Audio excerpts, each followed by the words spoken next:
Hi, Stephen Robbins here, and I am delighted to be talking today with William Arruda. Now, a lot of people know the phrase personal brand, and it's been around for ages. The phrase was really first coined by Tom Peters, management consultant, uh, largely to gigantic Fortune 500 companies. And William was a marketing person who knew how brands work. He learned about the concept of personal branding and basically became the first personal branding practitioner around and has essentially been at the forefront of the field ever since. He has recently come out with a book called Digital You, and he's talking about personal brands in the digital and the virtual age. Welcome, William. It's great to see you, Stever, and thanks. Absolutely. Okay, so a lot of people have heard the word like personal brand. But right, on one hand, we can say, oh, all a personal brand is your reputation. But I think a personal brand is a lot more, especially in the digital world and the virtual world. However, what I think doesn't matter because you, being number one, are the expert. So, what the heck is a personal brand? Well, in my opinion, it's actually it's permission to be yourself, your best self, your authentic, unique, differentiated self. It's an opportunity to shed conformity and deliver something that's unique and valuable to the marketplace. The Queen of England is the only person I think who does not really come into this category. Pretty much every person in the world has competitors. Right? Competitors for what job you want to have next, competitors for other businesses that are pursuing what you're doing. And you just need to have something that's unique and valuable and true to who you are.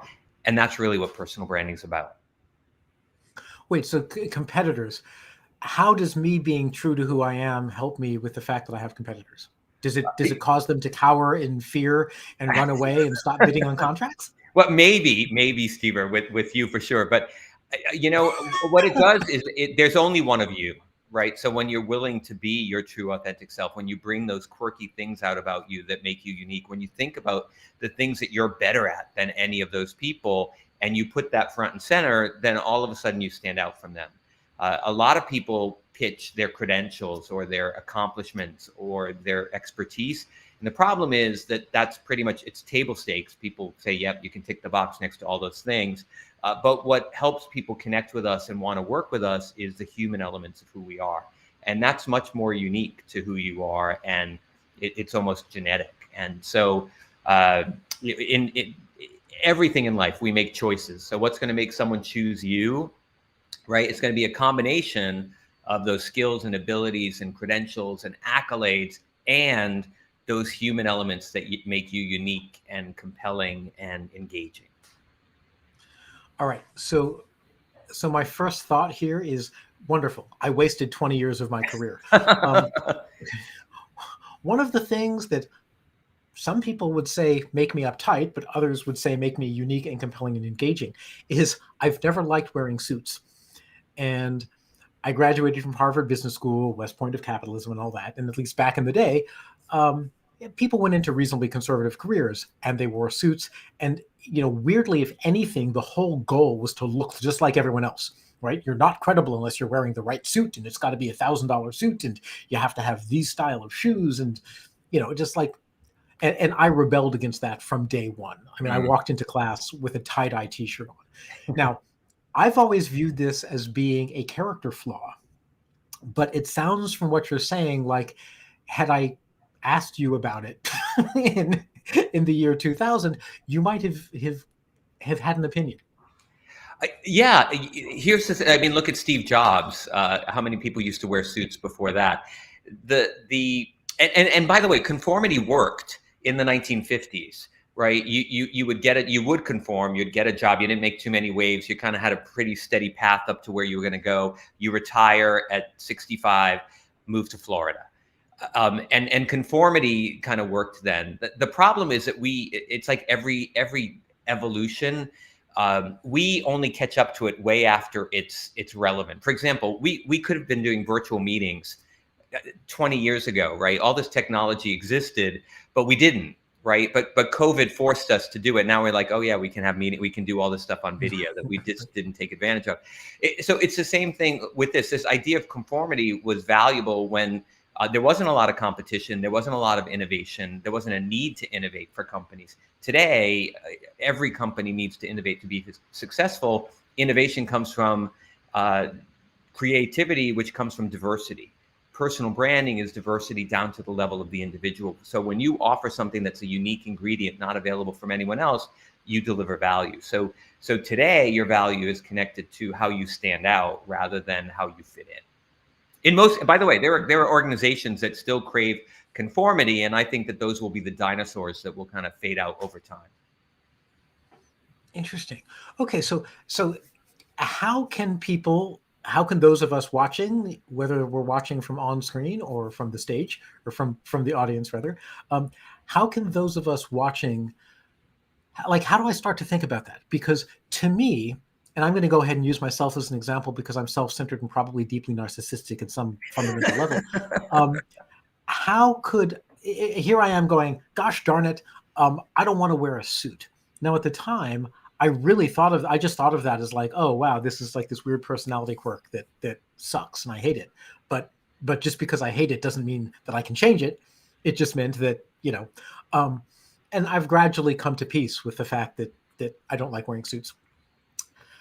How could I have identified that as a branding opportunity instead of identifying that as a way of like, oh, it's a bad thing and I should try to change it and I should, I need to explain this to employers or whatever? Like, tell me a little bit about how we start to recognize what is it about ourselves that could be a brand versus what is it that's a character flaw and should be hidden at all costs.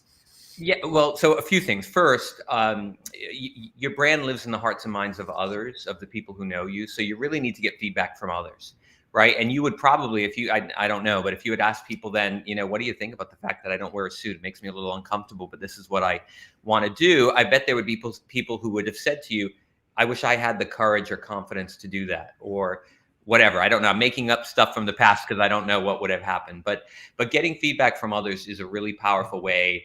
Other people recognize what makes us stand out, what makes us unique and valuable and interesting and compelling, more so than we do. And a lot of times the things that come easy to us, that we do incredibly well, we discount because we don't have to work hard at it. Yet other people see it and they think, oh my God, you're just the most creative person, or you can just distill anything complex into something simple, or whatever it is. And we just don't even think about it because it's what we do. So getting feedback from others is absolutely critical. It's eye-opening. The other thing I think you need to do is you need to know that strong brands often repel as many people as they attract. Every strong brand in the world, I'll tell you, and this is one of the ways I proved that this was true, and it freaked me out. So I love Oprah.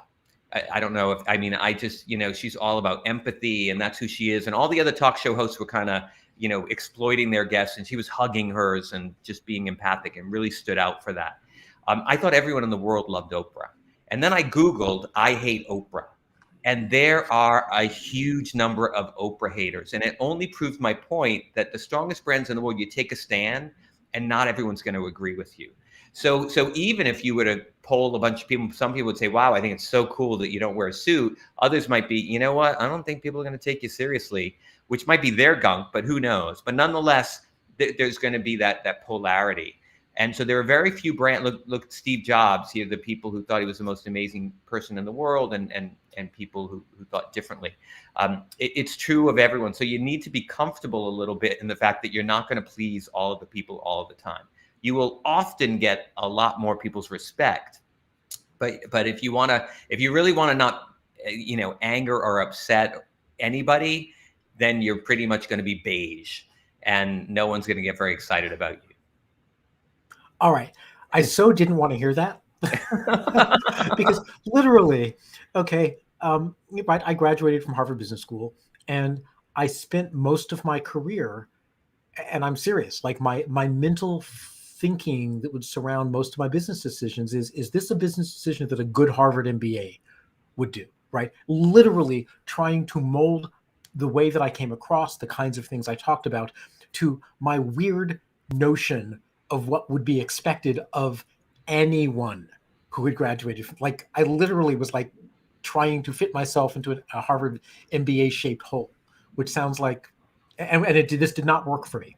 It didn't work psychologically. It didn't work emotionally.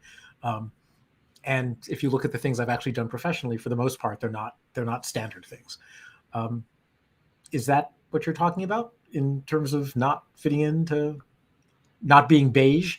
Well, I just think being comfortable not fitting in. It's one of the byproducts of personal branding is increased self-confidence, because all of a sudden you realize that your value is not despite who you are. It's not it's not connected to the things that you think it is. It's often connected to those things that are really intrinsic and real and human. And I think that I've seen uh, I think that you might have followed that path, right? If you were a different person and pursued that, went and worked for Goldman Sachs and did, the whole thing and wore a suit every day to work, and you might have been incredibly miserable. In fact, I would predict that you would absolutely have been miserable, having known you now for decades. I hate to say that because I'm only 28, but uh, I think that. And maybe you had some kind of insight or some kind of self-awareness that allowed you to pursue those non-traditional things. And my guess is, and I don't know this, but I think your joy factor must be a lot higher than if you had gone after the same thing that all of your colleagues who were graduating that same year from HBS had pursued. I don't know. It could be. And we can get into that. I'm not that narcissistic. I want to make sure that we get back to other people. But I'm curious. So let's say that people who are watching, or just some random person, has something that they find out they're good at. They talk to people and people say, "Oh yeah, you're always the person who, when you're in a team, it's like the team just functions better. You make everybody feel comfortable and able to talk." Let's say that's the kind of feedback you get. Now, that doesn't correspond to the traditional notion of expertise, right? If someone says, "Oh, you're the best engineer at the company," that's kind of easy to build a brand around. I'm a technical genius. But there's attributes that I would claim don't really directly have to do with job performance. And in fact, the example I just gave still does have to do with job performance. But I could imagine it be styles of dress, which was what we were talking about a minute ago. It could be even just the way you come across. Can you tell us more about what to listen for when we're getting feedback from other people, and how do we choose which things we want to make part of our brand and really lean into versus which things do we want to de-emphasize?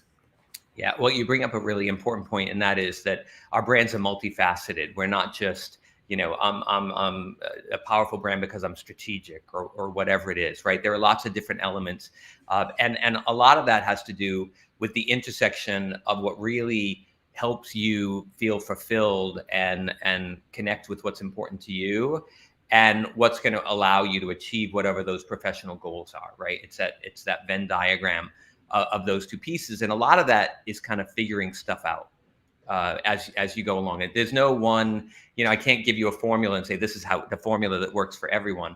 I think that the self-awareness piece, right, the figuring out who you are, what's important to you, what's your life purpose, what are your goals, what are your values, what are your passions, what are your differentiators, what are the things you do better than anyone else, doing that introspective work, and then looking for, based on my goals and what I want to do, where are the places that once I validated that with external feedback, where are the places where this stuff is going to be in demand and have some value and allow me to deliver some work. And I will tell you all those things, what you were just talking about, every one of these is something that helps with your professional success.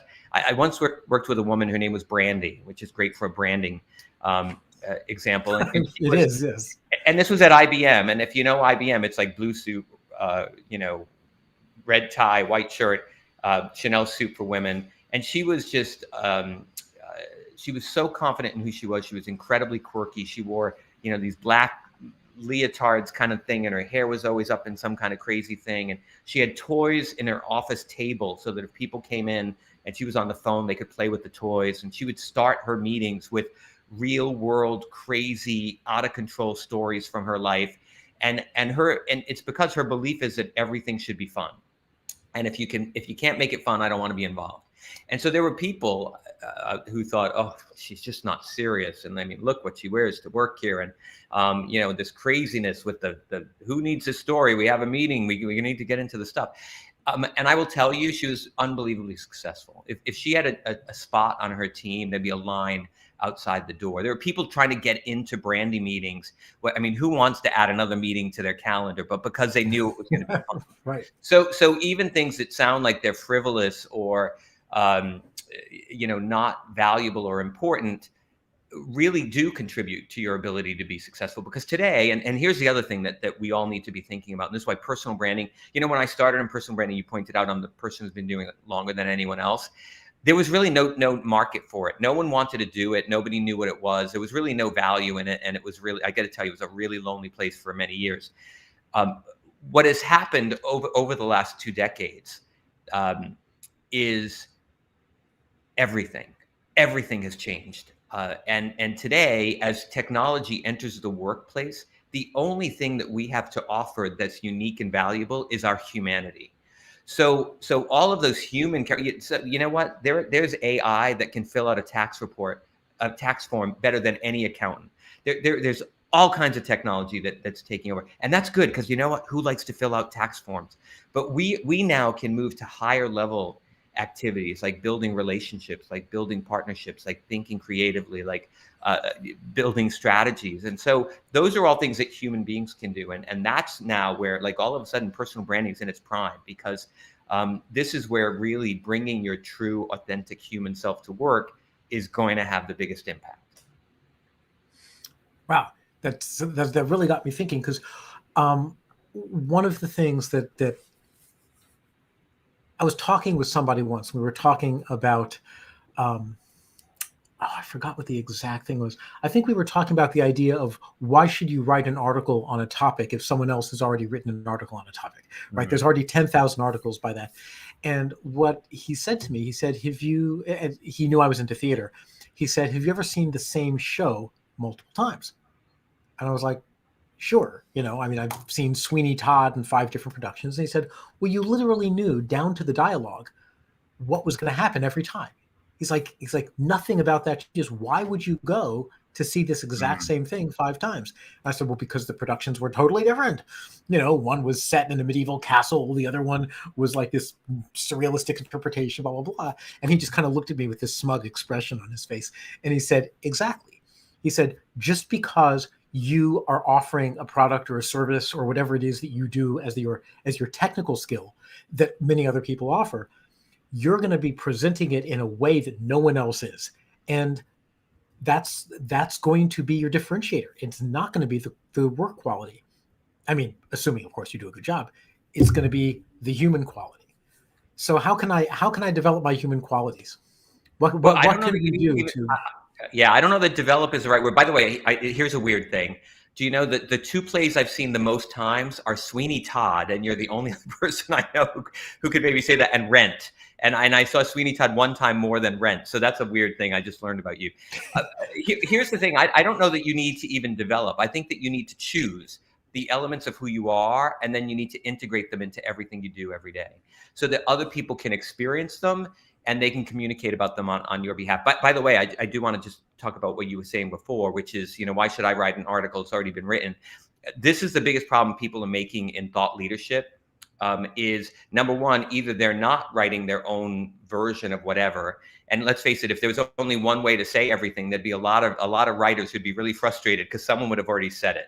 And so they'd be quiet. The problem, though, I think that most thought leaders who aren't doing a good job are creating for themselves is they might curate or share content without adding any point of view. Everything has to do with your, like, what's your twist on it, and what's your angle. And the more your point of view becomes visible, the more other people are going to understand your take on that topic that's been talked about by 7 zillion people. So I think for you, it's a matter of again, figuring out, you know, which elements of who I am and what makes me great are going to help me achieve my goals. And then how do I dissect look at my day? What are the things I do? What are the things I do most? And how can I rethink the way I do them to integrate more of that into it? And I'll tell people, most people online right now, the thing they do most is meetings. And so making your meetings memorable, making people remember that you were even there, that is something people should be focused on today. Interesting. So it sounds like there's really two steps there. There's one that we had talked about before, which is finding out what are the things that make you unique and that make you stand out in other people's eyes. And then the second one is giving explicit thought as to how to integrate that into every meeting. So let me just try as a thought experiment. Let's say that we had somebody who's watching this who they're a marketer and they just have a knack for coming up with like perfect tag words or phrasing of something. So they can listen to a complex idea and then someone asks them about it and boom, they can just say, oh, here's the 5-word version of that. And they nail it.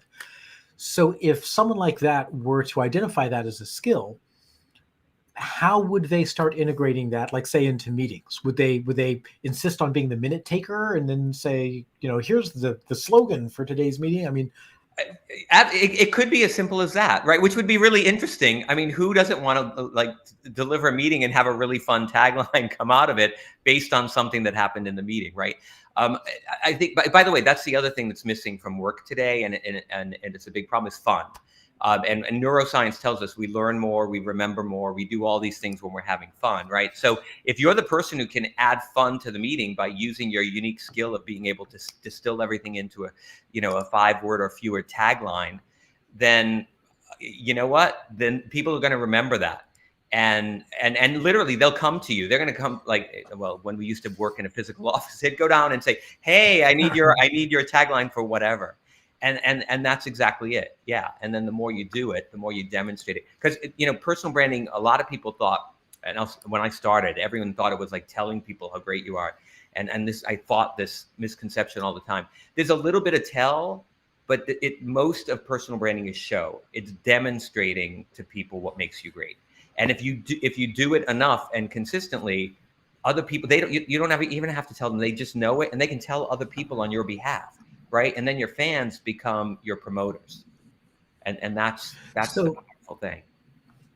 Interesting. So I'm kind of taking that a step further. If our hypothetical person really wanted to demonstrate that over and over, I could imagine they might even do this in their personal life.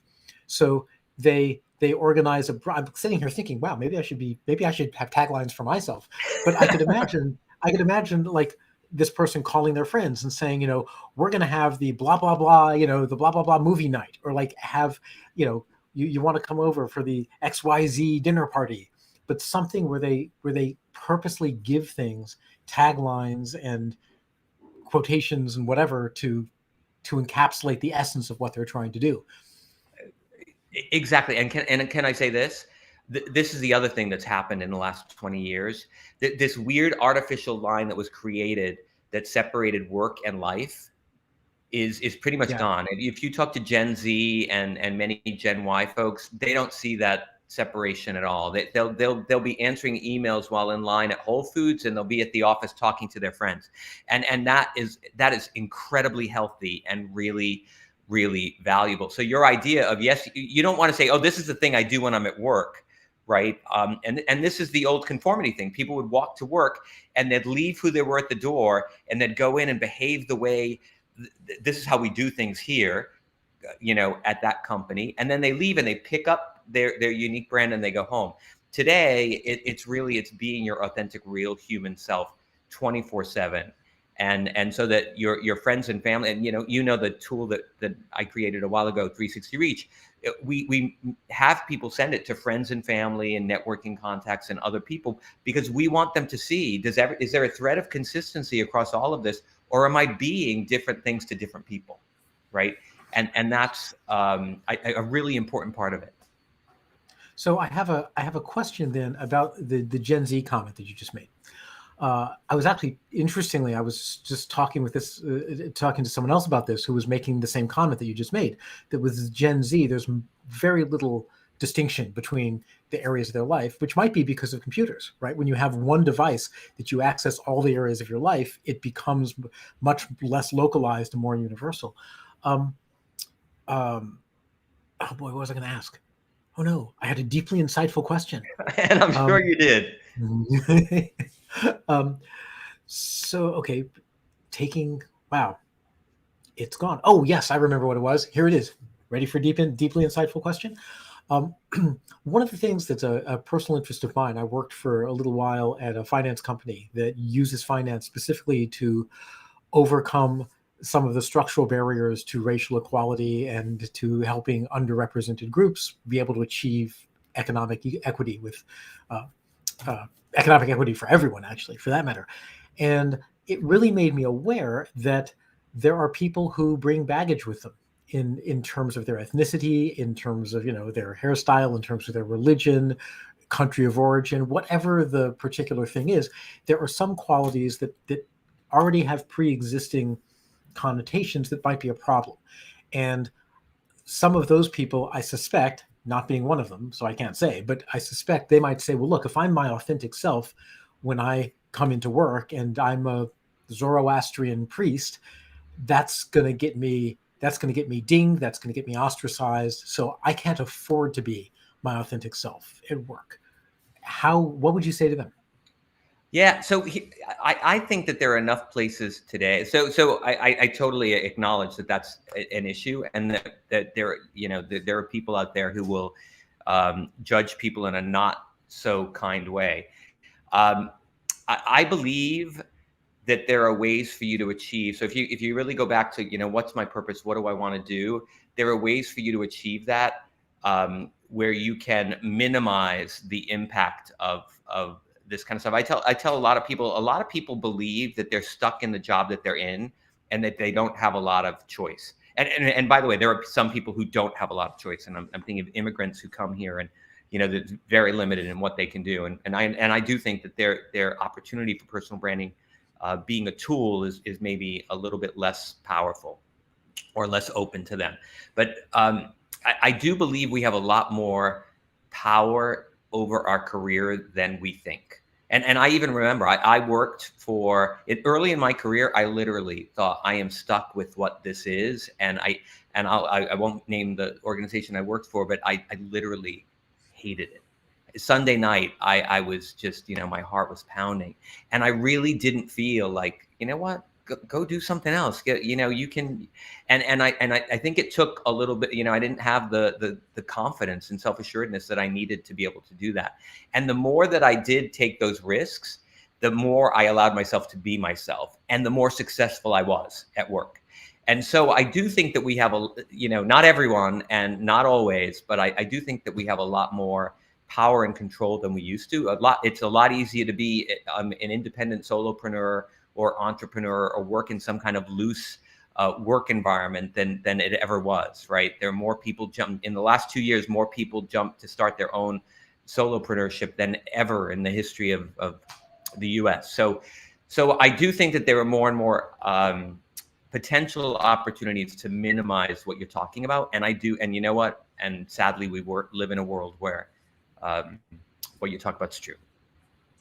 I have a personal experience, having to do with taking the risks that you just mentioned and discovering that it's, kind of more liberating. Several years ago, I decided that I was going to go to a Harvard Business School networking event, and I was not going to wear a suit.